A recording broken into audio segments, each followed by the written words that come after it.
பாப்புக்குட்டி வளர வளர சேட்டை ரொம்ப ஜாஸ்தியாயிடுச்சு. இப்பலாம் அவள பார்த்துக்கிறதே ஒரு ஆள் வேணுன்ற மாரி இருக்கு. ஏன்னா முட்டி போட ஆரம்பிச்சதுலேருந்து நேரா வெளிய போய் நின்னுடுறா. எது இருந்தாலும் எடுத்து வாயில போட்டுக்கிறா.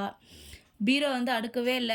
துணியெல்லாம் ரொம்ப கலஞ்சிருதுன்னு சொல்லிட்டு, பீரோ அடுக்கலன்னு சொல்லிட்டு துணியெல்லாம் எடுத்தேன். துணி எடுத்தது நேரா போய் பீரோக்குள்ள உட்காந்துக்கிட்டா.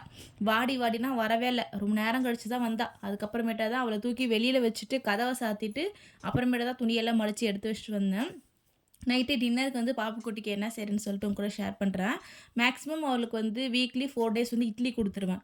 இட்லின்னா வெறும் இட்லி குடுக்க மாட்டேன். இட்லி கேரட்டு, இட்லி பீட்ரூட்டு, இட்லி உருளைக்கிழங்கு அந்த மாரி ஏதாவது ஒரு காய் வந்து வேக வச்சு அது கூட மிக்ஸ் பண்ணி குடுப்பேன். அப்புறமேட்டா வீக்லி மீதி 3 டேஸ் வந்து ரவா கிச்சடி செய்வேன். இல்லன்னா ரவா டேட்ஸ் வச்சு ஒரு டிஷ் செஞ்சு குடுப்பேன். அது எந்த மாரி செய்றேன்னு சொல்லிட்டு உங்களுக்கு ஷேர் பண்றேன். ஃபர்ஸ்ட்டு நீங்க வந்து வறுத்த ரவா இருந்துச்சுன்னா எடுத்துக்கோங்க. இல்லன்னா நீங்க லைட்டா நெய் போட்டு ஒரு 1/2 கப் போல ரவா வந்து நல்லா ரோஸ்ட் பண்ணி எடுத்துக்கிட்டு, அதுக்கப்புறமேட்டா செய்யலாம். நான் வந்து ஃபர்ஸ்ட்டு கடாய் வச்சு தண்ணி ஊத்தி, தண்ணி நல்லா கொதிச்சதுக்கப்புறமா, ஒரு 1/2 டம்ளர் போல ரவா எடுத்துக்கிட்டேன். ரவா போட்டுட்டு லைட்டா ஒரு சிட்டிகை அளவுக்கு உப்பு போட்டுக்கோங்க. டேட்ஸ் வந்து ஒரு 5, 6 டேட்ஸ் போட்டுக்கலாம். நான் ஒரு 6 டேட்ஸ் போல போட்டிருந்தேன். கொட்டை எடுத்துட்டு டேட்ஸ் போட்டுக்கோங்க.